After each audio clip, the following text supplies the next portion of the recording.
नमस्कार नमस्कार मेरे प्यारे दोस्तों। मैं हूं प्राध्यापक डॉक्टर राजेंद्र रघुवीर Deshpande from Pune, Maharashtra state, India.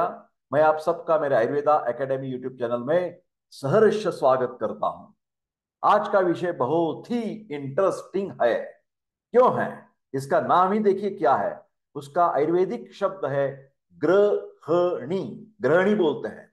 और बहुत सारे पेशेंट हमारे पास आते हैं, सर मेरे को ग्रहणी की प्रॉब्लम है, मेरे को ग्रहणी की प्रॉब्लम है, क्या दवा लूं, कैसी लूं, कब लूं। बहुत सारे पूछते हैं।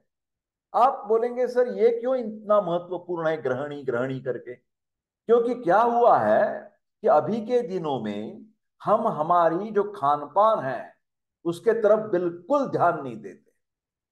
कोई भी खा लेते हैं, कभी भी खा लेते हैं, किसी भी तरह से खा लेते हैं। तो खाने के बाद हमें हजम नहीं होता। हमारी जो अन्न पचन व्यवस्था है पूरी की पूरी बर्बाद हो जाती है।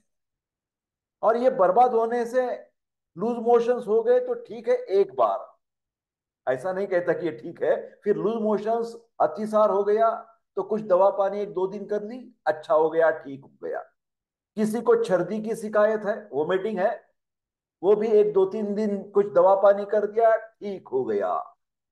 फिर गैस हो गया और एक हफ्ते भर कुछ परहेज किया, दवा पानी की, गैस की प्रॉब्लम निकल गई। फिर गृहिणी का प्रॉब्लम इतने थोड़े दिन में बिल्कुल नहीं निकल पाता। वो तो ऐसा व्याधि है जो हमारी यहां पर बैठ जाता है उर पर, और लगातार महीनों महीने सालों तक वो ठीक ही नहीं हो पाता। और हम कहते हैं कि ऐसा क्या है डॉक्टर साहब, हमें बताइए, ये गृहिणी हमारी ठीक ही नहीं हो रही है। एक बार रिपीट कर देता, लूज मोशन, अतिसार ठीक हो गया, गैस ठीक हो गया, सर्दी वोमिटिंग ठीक हो गई, वर्म्स है वो भी कुछ दवा पानी कर दिया, ठीक हो गया। ये गृहिणी ठीक ही नहीं होता। ऐसा क्यों?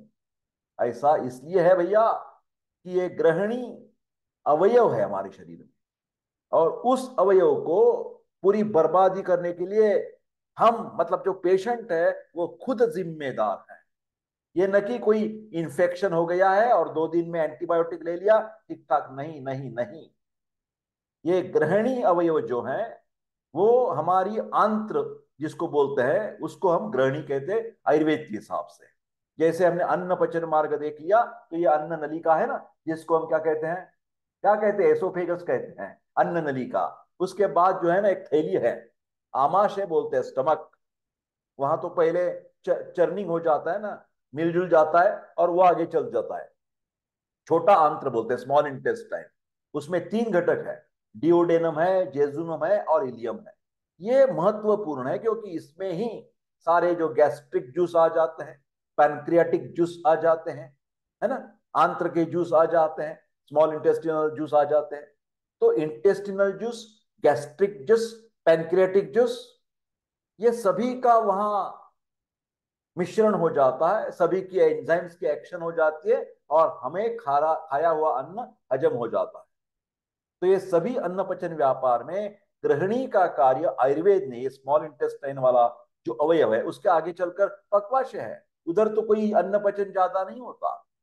लार्ज इंटेस्टाइन पक्वाशय में क्या हो जाता है, सिर्फ मल का निर्माण किया जाता है।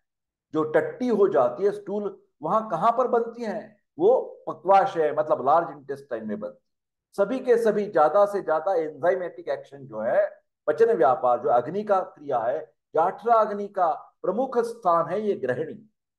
पाचक पित्त जिसका सबसे महत्वपूर्ण है, उसका स्थान है ग्रहिणी। पित्त धरा कला, उसका स्थान है ग्रहिणी। तो ग्रहिणी स्मॉल इंटेस्टाइन सबसे महत्वपूर्ण अवयव है।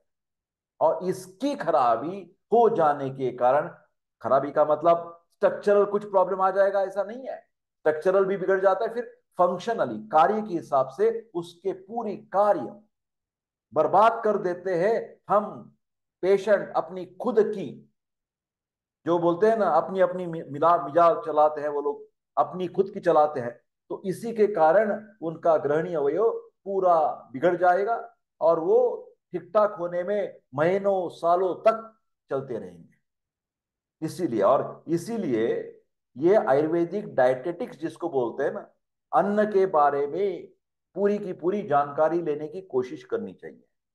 हमारी प्रकृति क्या है, हम कहाँ रहते हैं, हम कितने बजे खाना खाते हैं, लंच कितने बजे लेते हैं, डिनर कितने बजे लेते हैं, और लेने का तरीका भी कैसा है। आयुर्वेद ने अलग अलग विषय पर मैंने अलग वीडियो बनाए हैं। आहार विधि विशेषायतन, देखिए अष्टौ, 8 प्रकार का विचार सोच किया है। हाँ, प्रकृति है, करण है, संयोग है, राशि है, देश काल, उपयोग संस्था और उपयोगिता। तो इतनी सारी बातें कैसे याद करेंगे, बार बार वीडियो देखना भैया। आयुर्वेद का ज्ञान लेना है अच्छी तरह से, आसान तरीके से, तो डॉक्टर देशपांडे का वीडियो बार बार देखना पड़ेगा, धीरज रखकर सीखना पड़ेगा। ये एक दिन में, एक 2-5 मिनट में आप आगे, ये रील नहीं बनाया मैंने, ये एजुकेशनल वीडियो है। तो उसके हमें साक्षरता बढ़ जाएगी, और पूरी की पूरी आपकी जो शिकायत है गृहिणी की, वो पूरी तंदुरुस्त हो जाएंगे जब एक एक शब्द ध्यान पूर्वक सोचेंगे आप। तो अष्टौ आहार विधि विशेषायतन, अन्न व्यापार में किन किन चीजों का हमें सोचना पड़ेगा। हम जो खाना खाते हैं उसकी गुणधर्म क्या है, वो पचन होने में आसान है या उसका हेवीनेस है। फैटी सब्सटेंस ले लिया आपने, हाई कैलोरी फूड बोलते हैं, ज्यादा ऑयल खा लिया, तो हजम होने में तकलीफ होनी ही होने वाली है। वो तो ऐसे आसानी से नहीं हजम होगा। हाँ, ज्यादातर जो लाइट पदार्थ होते हैं, जिसकी क्या बोलते हैं ना, कैलोरी कम होती है, कैलोरी वैल्यू, उसको पदार्थों को हजम करने में आसान हो जाएगा। तो कौन सी चीजें कहाँ लेनी है, कितनी लेनी है, ये हमें, पंजाबी खा लेते हम, चीज खा लेते, सोचते ही नहीं हमें हजम होगा या नहीं होगा। पिज्जा खा लेते हमेशा, सोचते नहीं हमारी डाइजेशन कैपेसिटी कैसी है, बल कैसा है अग्नि का, बिल्कुल सोचते नहीं। बस उन्होंने खा लिया, मैं भी खा लेता हूं।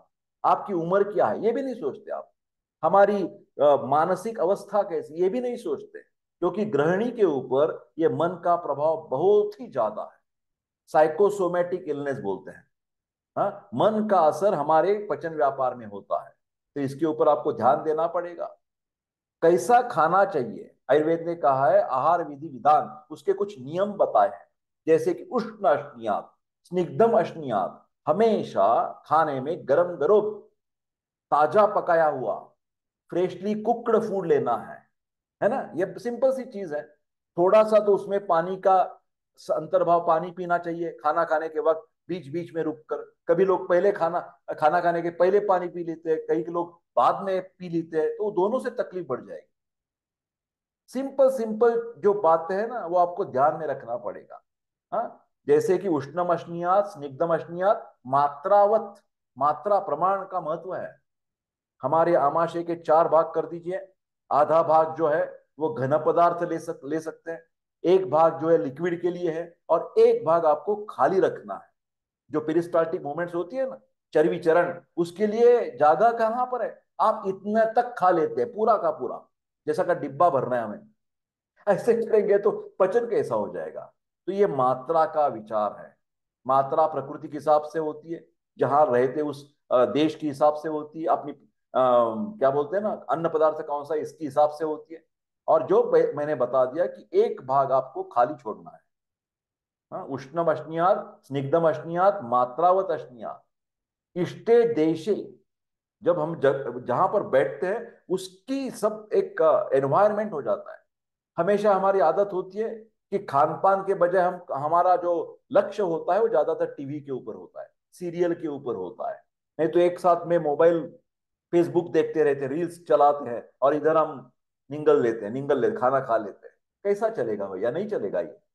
हाँ, पूरी ध्यान पूर्वक उसका सेवन जो है ना, वो गंध से होता है, वर्ण से होता है, शब्द से होता है, हाथों से होता है, ये स्पर्श है। क्या खा रहा हूं मैं, उसके ऊपर ध्यान देकर खाइए। ना अति द्रुतम ना अति विलंबितम, बहुत जल्दी जल्दी खा लिया और भाग दौड़ पड़े काम के लिए, नहीं चलेगा।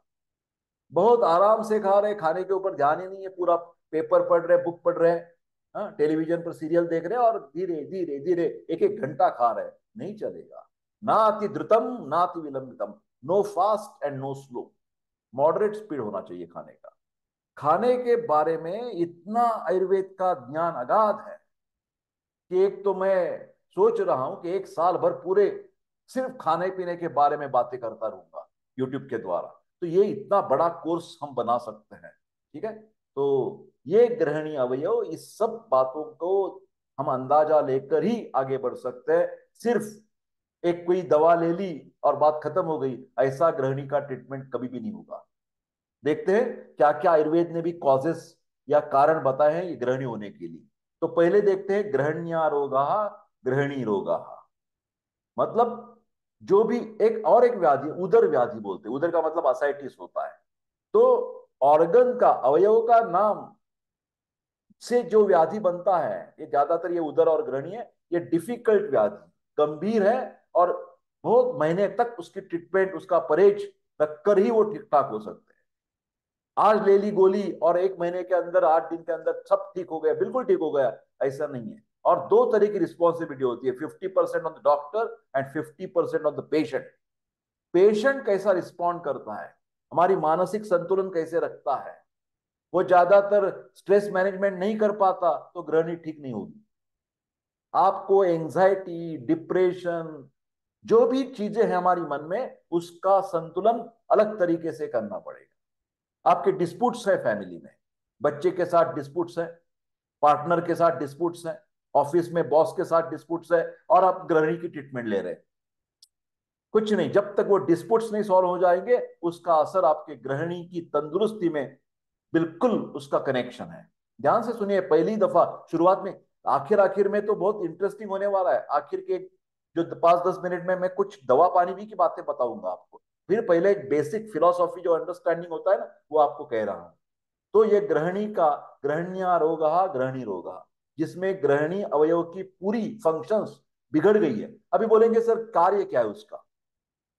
अन्नम गृह्णाति, टू टेक इन, पचती, उसका पूरा एंजाइमेटिक एक्शन के द्वारा डाइजेशन कर देना, कन्वर्जन कम कर देना, इनऑर्गेनिक से ऑर्गेनिक में कन्वर्जन हो जाता है। विवेचयति मतलब क्या है, सार और भाग और किट्ट भाग, अच्छा सा जो न्यूट्रिशियस पार्ट है, प्रोटीन का कन्वर्जन अमाइनो एसिड में हो जाएगा, कार्बोहाइड्रेट्स का रूपांतर जो है वो ग्लूकोज में हो जाएगा, फैट्स का रूपांतर फैटी एसिड्स में हो जाएगा। हाँ, ये जो है ना, निरेंद्रिय का रूपांतर सेंद्रिय द्रव्य में हो जाएगा, और उसका शोषण हो जाएगा। तो और जो मलक भाग है वो आगे चला जाएगा पक्वाशय में, और पक्वाशय के द्वारा, गुदक द्वार के द्वारा घन भाग निकल जाएगा, और किडनी के द्वारा लिक्विड जो वेस्ट है वो निकल जाएगा। मुंचती, शरीर के बाहर वेस्ट को निकाल देना। घन भाग में निकालते यूरिनेशन और डिफिकेशन, ये प्रक्रिया मुंचती में आ जाती। दिस व्याधि मतलब डिसीज, ग्रहणी अवयव बिकम्स विकृत, पैथोलॉजिकल, बिगड़ जाएगा वो। डिसफंक्शन, उसका कार्य बिगड़ जाएगा। कौन से कार्य, अभी मैंने मैं बता दिया, इनटेक ऑफ द फूड है, सारे किट्टे विभाजन है, मतलब न्यूट्रिशियस पार्ट और वेस्ट पार्ट में सेपरेशन करना है, और जो वेस्ट पार्ट है वो शरीर के बाहर निकाल देना है। ये व्याधि अभ्यंतर मार्ग का है।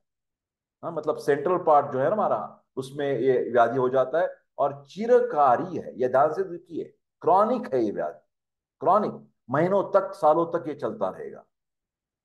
अभी टाइप्स देखिए उसके। अतिसारे निवृत्तेपि मंदाग्नेर अहिताशिनः भूयः संदूषितो वन्निर ग्रहणीम अभिदूषयेत्। सुश्रुत क्या बोलता है? सुश्रुत ऐसा कहता है कि जब भी आपकी अन्न पचन व्यापार बिगड़ जाएगा और आपको लूज मोशन चालू हो गए, या अमीबियासिस हो गया, जियार्डियासिस हो गया, और उसके वो व्याधि की ट्रीटमेंट तो आपने ले ली, फिर क्या हो जाता है कि अग्निमांद्य जो है, डाइजेशन कैपेसिटी जो है, वो तुरंत दुरुस्त नहीं होती ना। अभी लूज मोशन आज खत्म हो गए और tomorrow you are becoming totally fit, ऐसा तो नहीं होता ना भैया। जो अग्निमांद्य है, हमारी डाइजेशन कैपेसिटी जो वीक हो गई है, उसको दुरुस्त होने के लिए आपको टाइम देना पड़ेगा। आगे वाले आने वाले 8 दिन या 15 दिन या महीना, आप क्या कर जाते हैं कि ठीक है, मेरी वोमिटिंग, सर्दी बंद हो गई, उल्टी बंद हो गई, मेरे डायरिया बंद हो गया, चलो टुमारो से again order the zoom, Zomato पर ऑर्डर दे दीजिए, हाँ, चाइनीज बुलवा दीजिए। अभी तो मैं इतना बेकार था, 2 दिन इतने खराब हो गया, अभी तो मेरे को जी करता है कि चाइनीज खा लूं। अरे चाइनीज खा लो तो ये अग्रणी आ जाए। मतलब कोई भी आंत्र की जो बीमारी है वो ठीक ठाक होने में और आंत्र की, अग्नि की बीमारी तो बहुत सारी मतलब ये मूल स्थान है, जड़ है ये। आयुर्वेद का क्या कहना है मालूम है आपको? रोगाः सर्वे अपि मंदेग्नो। कोल्ड से लेकर कैंसर तक सभी का जो रूट है वो आयुर्वेद कहता है मंद अग्नि। तो इसका मतलब यह हो गया कि कौन सी भी बीमारी के बाद आप तुरंत तुरंत अपने खाने का कंट्रोल छोड़ देना, यह गलत चीज है। खाने में तो कंट्रोल आगे चलकर बहुत सारे दिनों के लिए आपको मेंटेन करना पड़ेगा। ठीक है? तो ये जो है ना संयम, संयम निकल जाने से बार बार हम उसके गृहिणी के ऊपर अत्याचार कर देते हैं। बहुत सारी, कभी जॉन्डिस हो जाता है, कभी भूख नहीं लगती, कभी गैस हो जाता है, कभी उल्टी हो जाती है, कभी लूज मोशन हो जाती है, कभी चिकनापन आ जाता है स्टूल को। हाँ? चलता रहता है, चलता रहे, भूख नहीं लगती और खाना खाना चालू है। तो ऐसा नहीं हो सकता। धीरज रखो, धीरज रखो। चरक हैज इंक्लूडेड द हेतु ऑफ अग्निमान। जो भी अग्निमान, अग्नि को कमकुवत करने में, वीक करने में जो भी कारण है, वो सब कारण गृहिणी के भी है, ऐसा उन्होंने बोला है। ये देखिए क्या क्या कारण हो सकते हैं। अभोजन, मतलब बहुत सारे लोग इतना डाइटिंग करते, इतना डाइटिंग करते कि पूछो मत। चाहे वो रिलीजियस होता है, कभी कभार हमारी क्रेज होती है जीरो फिगर वाली, लड़कियों में ज्यादा होता है ये।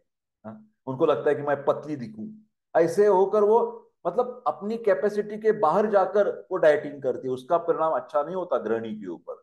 अजीर्णात, उसके अलग चीज होती है। कई लोग जितने खाते खाते रहते, बस सेडेंटरी लाइफस्टाइल, कुछ व्यायाम नहीं करना, कुछ घूमना फिरना नहीं, खाते रहना, बस वही उनका जीवन होता है। वैसा नहीं है। हाँ? ये जो अन्न प्राशन हम करते ये यज्ञ होता है, यज्ञ। उदर भरण नोहे, जानीजे यज्ञ कर्म, ऐसा मराठी में कहते हो। ये पेट भरने वाला प्रोसेस नहीं है, ये एक प्रकार का कुछ संस्कार है जिसके द्वारा ही हमने अन्न सेवन करना चाहिए। विषमाशनात्, बहुत बार मैं कह चुका हूं, इनकॉम्पेटिबल फूड। हाँ? मतलब केला और दूध, फ्रूट्स और मिल्क, ये एकत्र करके जो भी मिल्क शेक है, फ्रूट सैलेड है, ये सब विरुद्ध धर्म है। ये ग्रीष्म ऋतु, हॉट सीजन है, और हम खाते रहेंगे गार्लिक, गार्लिक की चटनी, या पिकल्स ज्यादा खाएंगे, चटनी ज्यादा खाएंगे, तो डेफिनेटली ये विरुद्ध, ऋतु के विरुद्ध हो गया। समझ रहे हैं ना बात? आपकी प्रकृति कफ है और आप ज्यादा फैटी सब्सटेंसेस, स्वीट्स खा रहे हैं, ये हमारी प्रकृति के विरुद्ध हो गया। तो विरुद्ध अनेक प्रकार का होता है, तो विरुद्ध भोजन करने से भी तकलीफ हो सकती है। असात्विक, जिसका हमें मतलब पूरे जीवन व्यापार में बड़े होकर हम वेजिटेरियन रह चुके हैं, और कभी अब हम जब जर्मनी में चले गए, अमेरिका में चले गए, तो तुरंत हम नॉनवेज खाना चालू कर देते और उधर से हमें मेल कर देते, sir we are suffering from this irritable bowel syndrome, IBS की सर शिकायत। हमारे यहाँ के डॉक्टर बोल रहे हैं मेरे को स्पास्टिक कोलॉन है, मेरे को इरिटेबल बावेल सिंड्रोम है। यही है गृहिणी आप। क्या होता है? नहीं सर, क्या होता है, कभी कभी ना 15-15 दिन तक कॉन्स्टिपेशन होता है, और अलग कुछ महीने में इतने लूज मोशन हो जाते कि पूछो मत। सर नॉर्मल स्टूल कभी देखा ही नहीं मैंने 6 महीने में। ये हो गया इरिटेबल बावेल सिंड्रोम। हाँ, आगे लक्षण में आ जाएगा। गृहिणी का एक इंपॉर्टेंट व्याधि प्रत्यात्मक लक्षण है मुहुर द्रवम, मुहुर बद्धम। मुहुर द्रवम, द्रवम का मतलब होता है लूज मोशन, और मुहुर बद्धम, कॉन्स्टिपेशन हो जाता है। तो ये गृहिणी का एक वेरी स्पेशल फीचर है। कभी कभार आपको लूज मोशंस के कई पेशेंट्स मिलेंगे, मतलब खाना खाने के बाद कोई भी खा लो, ब्रेकफास्ट कर लो, लंच करो, उनको टॉयलेट को जाना ही पड़ता है। और जब तक अर्जेंसी होती है, पेट में मरोड़ आ जाता है, जब लूज मोशंस हो जाएंगे तो ठीक ठाक हो जाएगा। कई पेशेंट्स से ये पचन व्यापार की महीनों महीने शिकायत होने से उनका वेट लॉस हो जाता है। ध्यान से देखिए, वेट लॉस धीरे धीरे करके। लोग पूछते रहे क्या भैया आपको अभी ये बहुत आप पतले दिख रहे, कुछ प्रॉब्लम है क्या? वो क्या बोलेगा? वो बोलता है नहीं, थोड़ा सा मेरे को खाने की तकलीफ हो रही है। क्या हो रही है तकलीफ? है मेरे को आईबीएस की शिकायत है। आईबीएस क्या है सर? नहीं, वो डॉक्टर देश पांडे बता रहे कि कुछ गृहिणी जैसा होता है, मेरी गृहिणी बिगड़ गई है, मेरा स्मॉल इंटेस्टाइन, मेरा पचन व्यापार बिगड़ गया है। तो क्या कर रहे हैं? नहीं सर मैं परपटी कल्प ले रहा हूं, नहीं सर पंचकोलासो ले रहा हूं। कुछ नहीं होगा, कुछ नहीं होगा, सिर्फ दवा लोगे तो। ये सब कारण जो बता रहा हूं ना मैं, दिमाग में अंदर घुसवा दो उसको, और धीरे धीरे करके हर एक पॉइंट के ऊपर सोच लो कि ये मेरे पॉइंट ये गलत है क्या, वो गलत है क्या, खाना कितने बजे खाता हूं, कैसे खाता हूँ, एक्सरसाइज करता हूँ नहीं करता हूँ, टीवी देखकर खाना खाता हूँ, फेसबुक पर बैठकर खाना खाता हूँ, क्या करते हैं आप? ये सब देखना पड़ेगा, ये सब देखना पड़ेगा। ठीक है। देखिए, असात्मीय है जैसे मैंने अभी कहा, पूरे भारतवर्ष में जब आप 20 साल तक माँ ने आपको खाना परोस लिया और आप वेजिटेरियन है और चले गए जर्मनी में और ड्रिंक चालू कर दिया, क्या हो जाएगा? गृहिणी हो जाएगी आप। हाँ? गुरु, हेवी टू डाइजेस्ट, शीत, हमेशा कभी भी बोले तो स्टेल फूड खा लेते हैं। हाँ, गर्मा गर्म कभी भी खाते नहीं, पूरा का पूरा ठंडा होने के बाद ही वो लोग खाना खाते हैं, फ्रीज वाले पदार्थ ज्यादा खाते हैं। टीन फूड बोलते हैं, प्रिजर्वेटिव डाले हुए हैं। इंस्टेंट टू कुक बोले, अभी जमाना आ गया है।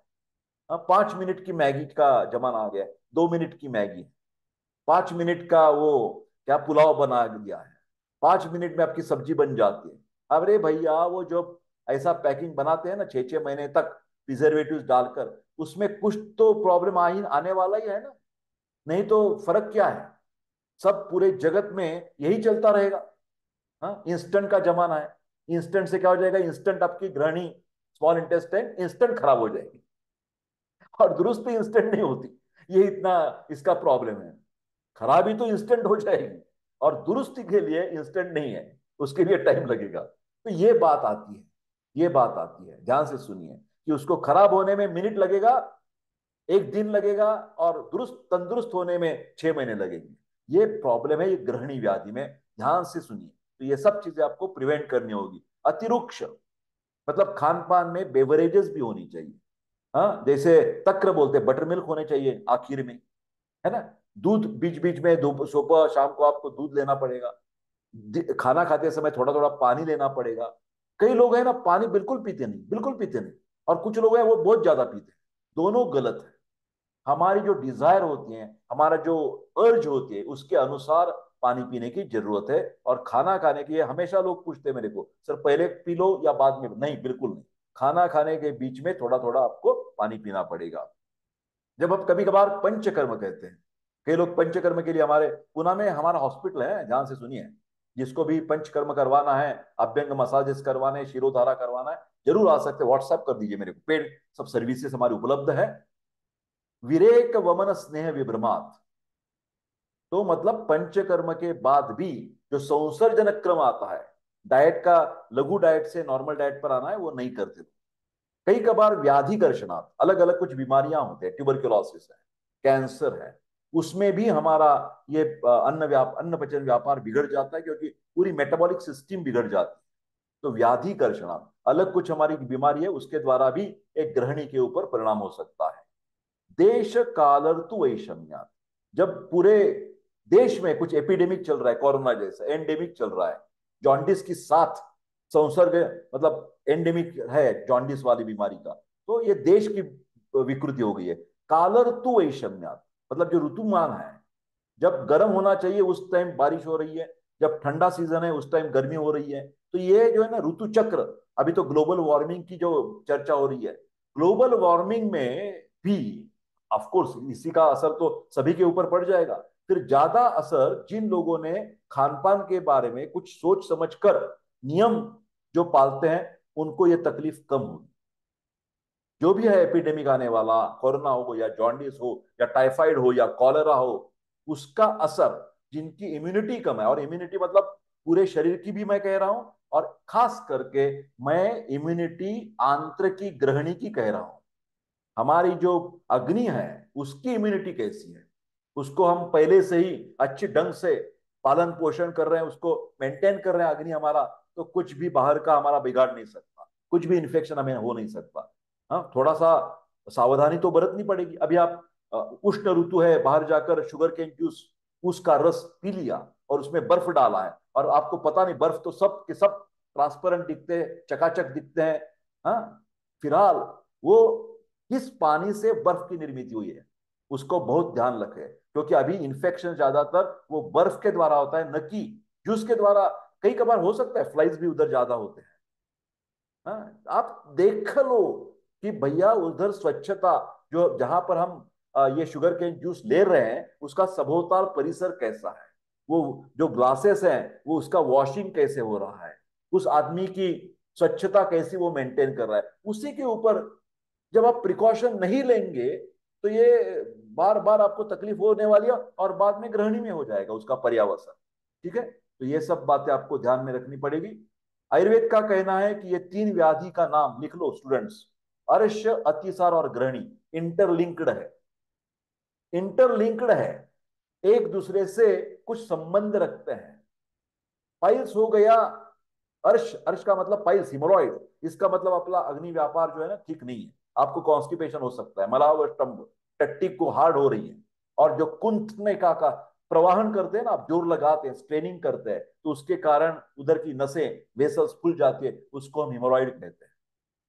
कभी कभार आपको लूज मोशन ज्यादा होते हैं और उसके बाद आप परहेज नहीं रखते और आपको ग्रहणी हो जाती है। ग्रहणी होने के बाद फिलहाल एक आपको कॉन्स्टिपेशन हो जाएगा, फिर अर्श की निर्मित हो जाएगी। ग्रहणी के बाद कई लोगों को अतिसार हो जाएगा। तो अर्श, अतिसार और ग्रहणी, ये तीन व्याधि जो डाइजेस्टिव ट्रैक्ट के है, वो एक दूसरे से ताल्लुकात रखते हैं। और इसका मूल कारण जो है वो अग्निमान है, ये भूलिए मत।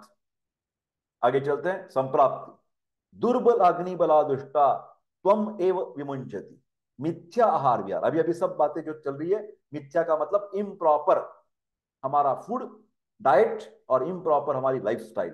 सर यहां लाइफस्टाइल की क्या बात आ गई? अरे क्यों नहीं आ गई? क्यों नहीं आ गई? मैं पूछता हूं, आप दिन भर बैठे रहते हैं, कुछ भी एक्सरसाइज नहीं करते, खाना खाने के बाद तुरंत सो जाते हैं बेड पर, तो कैसा हजम होगा खाना? आप मेरे को बताइए, कैसा होगा खाना? नहीं होगा, बिल्कुल नहीं होगा। आपकी शिफ्ट ड्यूटी है, कॉल सेंटर पर काम कर रहे हैं, है ना, आप रात भर जागते हैं और दिन भर सोते हैं, अग्नि तो बिगड़ने वाला है ना, नहीं क्या? तो उसके लिए क्या युक्ति करनी है, वो भी आयुर्वेद ने कही है कि जिनकी नाइट शिफ्ट है, उन्होंने दूसरे दिन, ध्यान से सुनिए मैं क्या कर रहा हूं, जिनकी नाइट ड्यूटी है, उन्होंने दूसरे दिन खाना खाने से पहले जितना आपका मतलब जागरण हुआ है, जितना टाइप आप नहीं सोए पाए हैं, जैसे कि 6 घंटे आपकी नींद होती है, फिर वो नाइट ड्यूटी है तो 6 घंटे की स्लीप आपको नहीं मिली, नींद नहीं मिली, तो आपको दूसरे दिन 3 घंटे सोना है, वो लंच के बिफोर, पहले सोना है, ध्यान से सुनिए, लंच के बाद नहीं। ये आयुर्वेद का कहना है नाइट ड्यूटी के बारे में। देखिए कितने छोटी छोटी चीजें मैं आपको कह रहा हूं, समझ में आ रही है ना बात? दूसरी बात करते हैं, नॉर्मल पर्सन है, नॉर्मल 10 से 6 तक ड्यूटी करता है, फिर खाना खाने का टाइम उसका राक्षस काल बोलते हैं। ध्यान से सुनिए, इंटरेस्टिंग वर्ड है राक्षस काल। जैसे डेमंस वगैरह जो लोग हैं ना, ऐसे एक इमेजिन करना है आपको, वो रात को, मध्य रात को खाना खाते हैं, उसी तरह हम भी लोग, कई लोग हमारे में से रात को 11 बजे, 12 बजे, 1 बजे, मिडनाइट उनका भोजन होता है। अभी भोजन कब करेंगे, सोएंगे कभी, उठेंगे कभी, और हजम कैसा होगा, ये मेरा क्वेश्चन है। तो मिडनाइट को खाना, ये उसको बोलते हैं रात को राक्षस काल में खाना, ये गलत चीज है। दूसरी वाली चीज होती है कि खाना तो खाते हैं, 10 बजे 9 बजे खाना खाते हैं और रात मिडनाइट होने तक सोते ही नहीं। खाना खाने के बाद 1 डेढ़ घंटे के बाद सोना चाहिए। नहीं, वो उसकी क्या बोलते हैं ना, उसकी सीरियल चल रही होती है, नहीं तो कुछ दिन भर में जो मिस हो गया है वो सब फेसबुक का काम करना पड़ता है, इंस्टाग्राम पर आना पड़ता है, हमारी स्टेटस लगानी पड़ती है, ये कौन करेगा फिर? तो ये करते करते 12 बज जाते, 1 बज जाता है, मिडनाइट के आगे आप सोने की सोचते हैं, और वो भी अच्छी तरह से नींद नहीं आती। ऐसा होता है क्योंकि तब तक हम मोबाइल के सामने बैठे होते हैं, तो उसका असर हमारे आंख के ऊपर होता है। तो कितना आप जोर जोर से और फास्ट बोल रहे हैं? अरे इतने मन में जो बैठा हुआ है ना, मेरे दिमाग में जो चल रहा है ना, वो सब थॉट्स इतने जल्दबाजी कर रहे हैं कि आपको कितना बताऊं और क्या बताऊं, ऐसा हो रहा है मेरे को। इसलिए इस लेक्चर में और बहुत सारे लेक्चर्स में आप देखते होंगे कि डॉक्टर देशपांडे का बहुत सारा कहना होता है। वो ज्यादा ज्यादा कुछ चीजें लोगों को पढ़ाना चाहते हैं, ज्ञान देना चाहते हैं, और इसी के लिए उनको रोका नहीं जा सकता, वो बोलते रहते हैं। तो आपको यही करना पड़ेगा, ये वीडियो बार बार देखना पड़ेगा, क्या सर कह रहे थे। आगे चलते हैं। ये देखिए, कंटिन्यूअस स्ट्रेस, ये अवयव के ऊपर ज्यादातर ताण तनाव हो जाता है और बिगड़ जाता है, और बार बार होने से वो बिगड़ जाएगा, जो अग्रहणी अवयव है। समान वायु उधर होता है, वेट में हमारा समान वायु है, जो पचन व्यापार के लिए जिम्मेदार है। और मलमूत्र विसर्जन के लिए अपान वायु की जिम्मेदारी। ये शब्द कुछ आपको थोड़े थोड़े सीखने पड़ेंगे, समान वायु क्या है, वातानुलोमन क्या होता है वगैरह। ये व्याधि का उद्भव जो होता है, ओरिजिन जो है, वो अग्निमांद्य में है। अधिष्ठान जो है, कहां पर ये ज्यादा अटैक करेगा, तो ग्रहणी अवयव है, स्मॉल इंटेस्टाइन। और उसका असर पूरे के पूरे शरीर में, ज्यादातर पेट में, समान और अपान क्षेत्र में हो जाएगा। और इसका दृष्टि जो है, आयुर्वेद के हिसाब से एक लाइनिंग होती है, म्यूकोजल लाइनिंग, उसको पित्त धरा कला कहते हैं। और अन्न व स्रोतस इसका एक साधन है। और उसके साथ साथ उदक व स्रोतस, मतलब वाटर भी, वाटर इलेक्ट्रोलाइट भी इम्बैलेंस हो जाता है, और स्वेद व स्रोतस भी कभी कभार डैमेज हो सकता है। पूर्व रूप में हमें पता चलता है कि हमें प्यास ज्यादा लगती है, आलस से ज्यादा निर्माण हो जाता है, थकान महसूस होती है, बलक्षय, स्ट्रेंथ, पावर, काम करने का उत्साह, धीरे धीरे सीखने का उत्साह चला जाता है। विदाह अन्नस्य, एसिडिटी निर्माण हो जाती है, विदाह हो जाता है, बर्निंग, इन्फ्लेमेशन हो जाता है। पाकश्च चीरात, जो डाइजेशन है, जो 3 घंटे में आमाशय से आगे चलना चाहिए, जो फूड स्टफ है, और जो 6 घंटे के बाद पहले खाना हुआ जो अन्न है वो हजम होना चाहिए, वो नहीं होता। पूरे दिन तक वो हमारा जो पेट है वो ऐसा फुला हुआ रहता है, गैस होता है उसमें, और जड़सी महसूस होता है, हेवीनेस महसूस होता है। और पूरे शरीर, कायस्य गौरवम, पूरे शरीर में भी गौरव महसूस होता है। अभी देखिए उसके लक्षण क्या लिखे हैं। अतिसृष्टम विबद्धम वा, बहुत ही इंपॉर्टेंट है, यहां पर लिखा है मैंने, प्रत्यात्म लक्षण। क्या है कि मैं नीचे वाला नहीं पढ़ रहा हूं, क्योंकि जब मैं श्लोक ही आपके सामने प्रस्तुत करता हूं तो आपको कुछ लक्षण इधर से ट्रांसलेट कर बता रहा हूं, तो कोई जरूरत नहीं नीचे वाला पढ़ने की। अतिसृष्टम मतलब बहुत लूज मोशन, विबद्धम वा, वा का मतलब होता है कि वहां, ये नहीं तो ये तकलीफ इन लोगों को होती है। तृष्णा, ज्यादा प्यास लगती है। अरोचक, खाने को दिल नहीं करता। आस्य वैरस्य, टेस्ट जो है ना, वो जो मीठा है वो मीठा लगना चाहिए, जो तीखा है वो तीखा लगना चाहिए, टेस्ट ही चली जाती है। आप खाना तो खाते हैं, फिर बोलते क्या मेरे को अभी ना कुछ दिनों में मेरे को टेस्ट नहीं आती है। कैसी आएगी, आपका ग्रहणी अवयव बिगड़ गया है। हा? उसके बाद प्रसेक, ज्यादा लाला सिक्रीशन बढ़ जाता है। शून पाद करहा, टिंगलिंग नमनेस जैसा होता है, हाथ पैर में चिमचिमायन संवेदना आती है, उसमें ताकत चली जाती है। उसके साथ साथ स अस्थि परवरुक, बहुत ही इंपॉर्टेंट चीज, बहुत ही इंपॉर्टेंट, हमारे हड्डियों में पेन होता है। देखिए क्या बता रहा हूं मैं आपको, जॉइंट पेन चालू हो जाते हैं, संधिवात बन जाता है। तो ऐसे कैसा हो सकता है, पेट में तकलीफ और जॉइंट में उसका असर? Yes, why not, why not. क्योंकि आयुर्वेद ने बताया है कि इसका संबंध कैसा है। तो ये जब हमारा अन्नपान ठीक ठाक नहीं हो रहा है, तो उसके द्वारा एक टॉक्सिन जैसा पदार्थ पैदा हो जाता है, और उसको बोलते आम। क्या बोलेंगे? आम। आम इज अपाचित, जिसका अन्न पचन ठीक ठाक नहीं हुआ है, ऐसा पदार्थ, उसका नाम है आम। वो विषारी पदार्थ होता है, और पूरे रक्त के द्वारा सर्वत्र संचार कर देता है। और उसका ज्यादा अफेक्शन, ज्यादा लगाव कहां पर होता है, तो जॉइंट्स के ऊपर होता है, वहां पर अकट जाता है वो, और उसके सांधे के ऊपर हमला बोल देता है, और संधिवात निर्माण हो जाता है। तो this is the most important side effect and complication of grahani. जिन लोगों को ग्रहणी है उनको पूछो आप, तरह तरह की वेदना होती है। कभी माइग्रेन के अटैक बढ़ जाते हैं, कभी सर्वाइकल स्पॉन्डिलोसिस का अटैक चालू हो जाता है, कभी लंबर स्पॉन्डिलोसिस का अटैक चालू हो जाता है, पीठ में दर्द करता है, हाथ पैर में दर्द होते हैं। पूछो मत, पेट में दर्द तो होता ही होता है। तो दर्द क्यों होता है? ये आम की वजह से होता है। समझ में आ गई बात? तो ये आम को हमें दीपन पाचन द्रव्यों के द्वारा, जो अग्नि को स्टिमुलेट करेंगे और कार्मिनेटिव है, एपेटाइजर्स एंड कार्मिनेटिव, फार्मेकोलॉजी के कुछ वर्ड्स मैं इस्तेमाल कर रहा हूं, उसके द्वारा उसका आम हम निकाल देंगे। सबसे बढ़िया जब ये जो है नागर मोथा, ये आम पाचक है। क्या बोलेंगे? नागर मोथा, लिख दीजिए आप, आम पाचक। त्रिकटु चूर्ण, सुंठ मरीच और पिप्पल, इसकी टैबलेट भी मिलती है, इससे भी आम चला जाएगा। और आपको थोड़ा बहुत लंघन करना पड़ेगा, फास्टिंग करना पड़ेगा डॉक्टर के हिसाब से। देखिए चर्दनम ज्वर, कभी कभार ये जब हमारी इम्यूनिटी कम हो जाएगी, तो कभी कभार हमको फूड पॉइजनिंग हो जाएगा और फीवर आ जाएगा। बैक्टीरियल डायरिया चालू हुआ है तो फीवर आ जाएगा। ठीक है, उद्गार, ज्यादा ढकार आ जाएंगे, बेल्चिंग ज्यादा हो जाएगा। उसके बाद पक्वम व सरुजम, जो टट्टी हो जाएगी, तो कभी कभार वो अच्छी हो जाएगी, कभी कभार पेन हो जाएगा टट्टी करते समय, और वो मुहुर्बद्धम मुहुर्द्रवम। ये माधव निदान जो टेक्स्ट है ना आयुर्वेद का, वो डायग्नोसिस के लिए बेहतरीन है। ध्यान से सुनिए, आयुर्वेद के ग्रंथ के नाम तो सब जानते हैं, चरक संहिता है, सुश्रुत संहिता है, वाग्भट ने लिखी हुई अष्टांग हृदय है। फिलहाल ये माधव निदान का नाम बहुत कम लोग जानते हैं। माधव निदान का जो टेक्स्ट है वो डायग्नोसिस के लिए, निदाने माधव श्रेष्ठ, क्या बोला है, निदाने माधव श्रेष्ठ। ठीक है, आगे चलते हैं। ये तो सब बातें मैंने कर दी हैं। अभी देखिए इसके प्रकार, देखिए पहला प्रकार है वातज ग्रहण।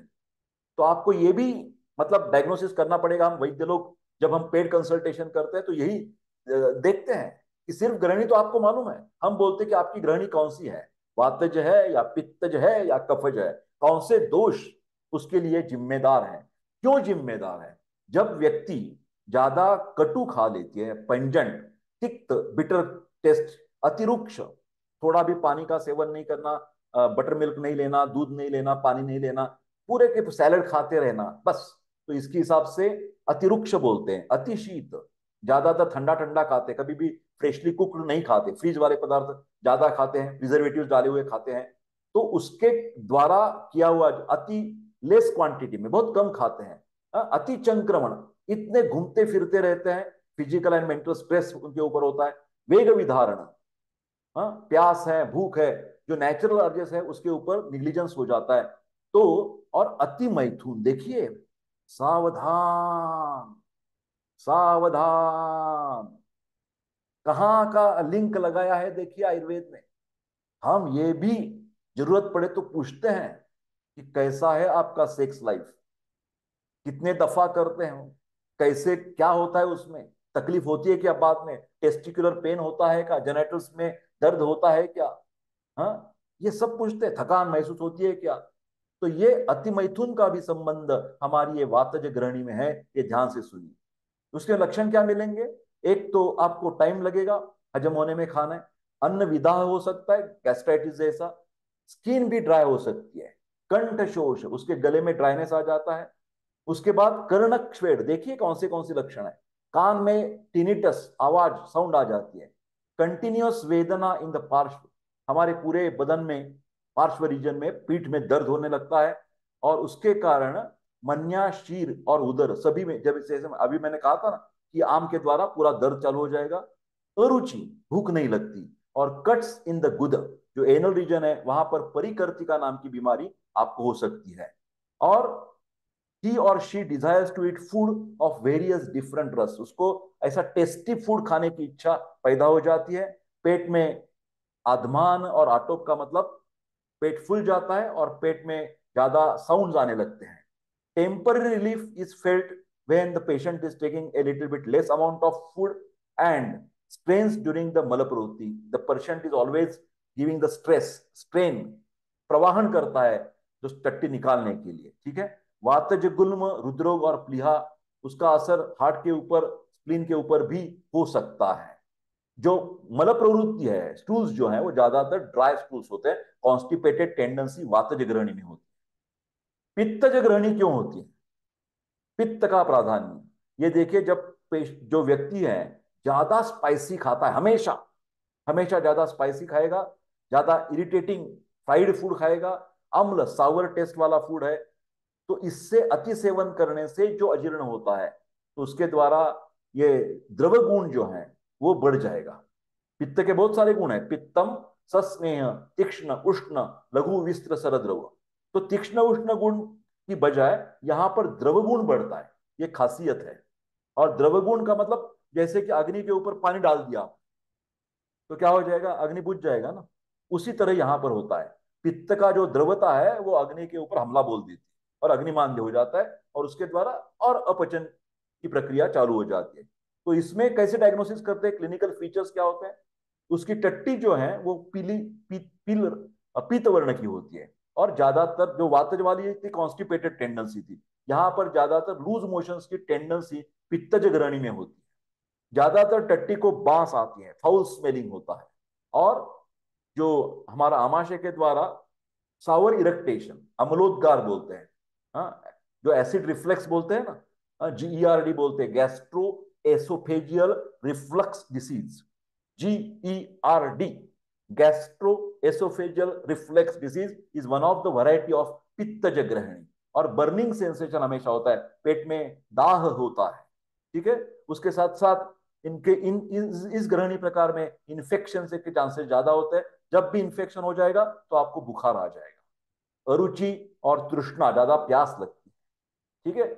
आगे चलते हैं। कफज ग्रहणी एक अलग प्रकार है, जिसमें पेशेंट ज्यादा फैटी सब्सटेंसेस खाता है, हाई कैलोरी फूड खाता है, ओवर न्यूट्रिशन होता है और सेडेंटरी लाइफस्टाइल है। अति स्निग्ध का मतलब फैटी सब्सटेंसेस, अति शीत पदार्थन का सेवन करता है। और कफ प्रकोप होने के द्वारा उसके लक्षण देखिए क्या हो जाते हैं। उसमें अन्न पचन एब्सोल्युटली खत्म हो जाता है, खाना हजम ही नहीं होता। तो क्या हो जाता है, तो छर्दी हो जाती है, जो भी खाना खा दिया उल्टी होगी। अरुचि, भूख बिल्कुल नहीं लगेगी आपको। उसके साथ साथ मुख पिच्छलता, यहां पर चिकनापन महसूस होगा आपको मुंह में। उसके साथ साथ खांसी जैसी शिकायत चालू हो सकती है। मतलब उसका असर आम जो है ना, अभी ये कफज वाले में रेस्पिरेटरी ट्रैक में चला जाएगा, हाँ, और श्वास मार्ग में जो भी तकलीफ है, खांसी आना, सांस लगना, ये सब तकलीफ चालू हो सकती है। निष्ठिवन बोलते हैं, थूक ज्यादा आ जाएगी, ठीक है। उदर गौरव, पेट में फूल जाता है। फाउल स्मेलिंग उद्गार, जब बेल्चिंग आता है तो उसमें एक फाउल स्मेल आ जाता है, दुर्गंधी आ जाती है। अंग साध, पूरे शरीर के ऊपर जैसे ना हेवीनेस आ जाता है। लैक ऑफ लिबिडो, देखिए क्या हो गया, उस व्यक्ति को सेक्स करने की इच्छा नहीं होती कफज ग्रहणी में। देखिए कैसे लिंक लगाया है। तो आयुर्वेद का कहना है शुरुआत तो पेट में होगी, फिर असर जो है पूरे शरीर के हर एक अवयव, डिफरेंट डिफरेंट अवयव में उसका असर चल रहा है अभी, ठीक है। मल प्रवृत्ति अपियर्स ब्रोकन इन पीसेस, जैसा टुकड़ा टुकड़ा हो जाएगा। समान साम एंड मल सिंकन, मतलब ये एक खास टेस्ट मैं आपको बता रहा हूं जो आयुर्वेद ने बताई है कि हमारा जो टट्टी है वो, उसमें ये टॉक्सिन्स आम है या नहीं है, उसको बोलते हैं साम मल। साम मल आयुर्वेद का शब्द है, आयुर्वेद का specific Ayurvedic terminology.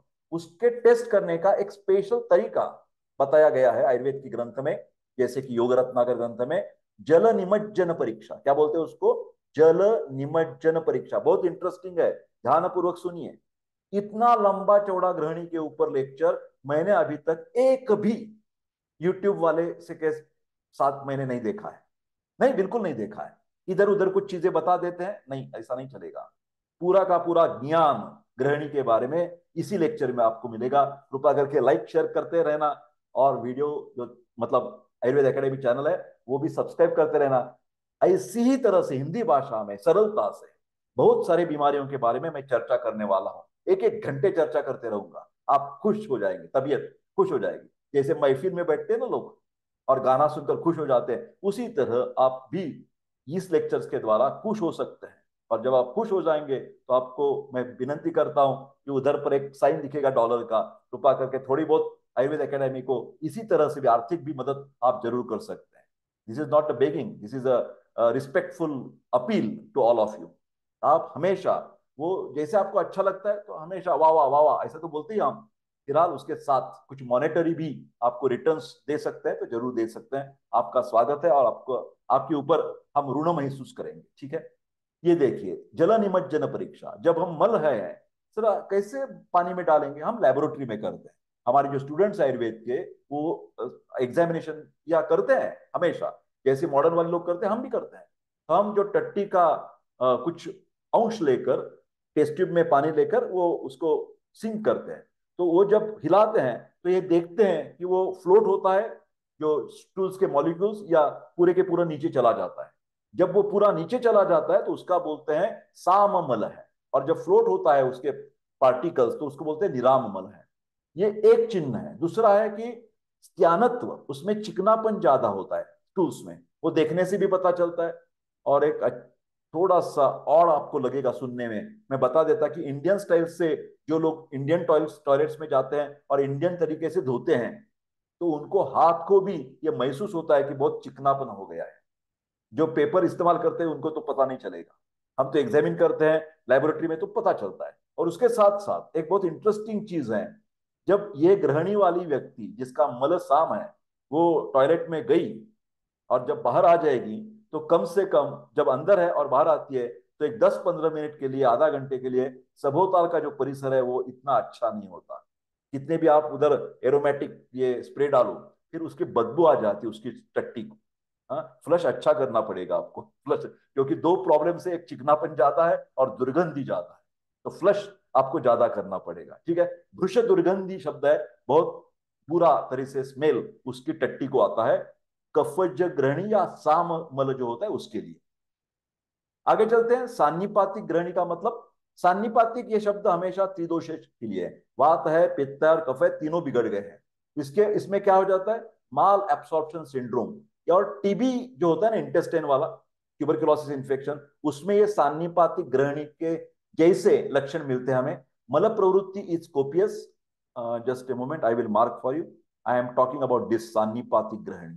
Can you see here? मल इस ज्यादा मात्रा में होता है, जिसको माल एब्सॉर्प्शन सिंड्रोम भी कह सकते हैं। फाउल स्मेल तो होता ही है, लूज मोशंस कभी कभार होते हैं। मल वेग इज वेरी अर्जेंट, जल्दी जाने की इच्छा हो जाती है, कंट्रोल नहीं रह पाता।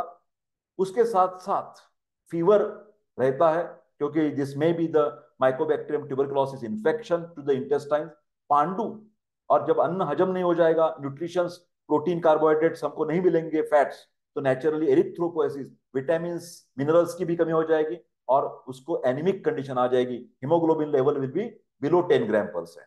उसके साथ साथ कॉम्प्लिकेशंस में ज्यादा प्यास लगेगी, आधमान, उदर गौरव और रिल्लास, सब टाइम नौशिया जैसा महसूस होगा, हमेशा पेट में दर्द होगा, पेट में जलन हो जाएगी और स्टोमेटाइटिस जैसी शिकायत भी उसको हो सकती है। तो ये सब लक्षण सान्निपातिक ग्रहणी के इंटेस्टिनल ट्यूबरकुलोसिस से मिलते जुलते हैं। ये देखिए, आगे एक प्रकार है जिसको बोलते हैं संग्रहणी। देखिए, संग्रहणी, संग्रहणी occurs primarily because of the arm and vayu and is chirkari. Chronicity is a, संग्रहणी का मतलब है ज्यादा टाइम तक रुकने वाला। हाँ, दुष्चिकित्सा है, very difficult to cure and cured with difficulty. उसके साथ साथ उसमें क्या हो जाता है कि कुछ बावेल साउंड्स आ जाते हैं, बहुत वीक हो जाता है पेशेंट, बहुत ही वीक। उसके साथ लेजीनेस आ जाता है, काम करने की इच्छा चली जाती है। इंक्रीज डेट टाइम मल प्रवृत्ति वेग, दिन में उसको ज्यादा टाइम टॉयलेट को जाना पड़ेगा। साम मल है, जैसे अभी लक्षण मैंने बता दिए। अल्प वेदना मल प्रवृत्ति होती है, उसमें वेदना ज्यादा नहीं होती, फिलहाल वो सामता आती है। ये देखिए, आमावस्था, शायद यह मैंने सब बातें आपको पहले से ही बता दी कि आमावस्था कैसी आपको ढूंढनी है।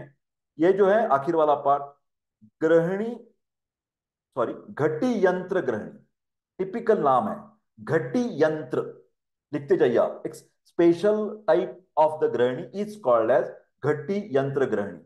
This is the avastha of sannipatik grahani. So this is a one of, एक प्रकार है सान्निपातिक ग्रहणी का ही एक प्रकार है। Grahani avayav is totally weak, along with the vishtambh of the vayu. उसकी जो पेरिस्टाल्टिक मूवमेंट्स है, वायु की गति बिल्कुल रुक जाती है। Unique sound of the bowels when the person lies down, typical sound आ जाता है। वो साउंड कैसा होता है, ये देखिए, उपमा दृष्टांत दिया है कैसा होता है वो sound.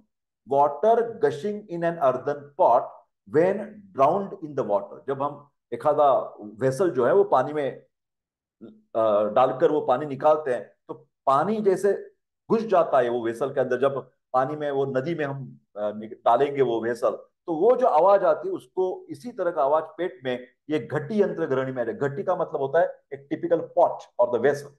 Other lakshanas of Sannipati Grahani are also present there.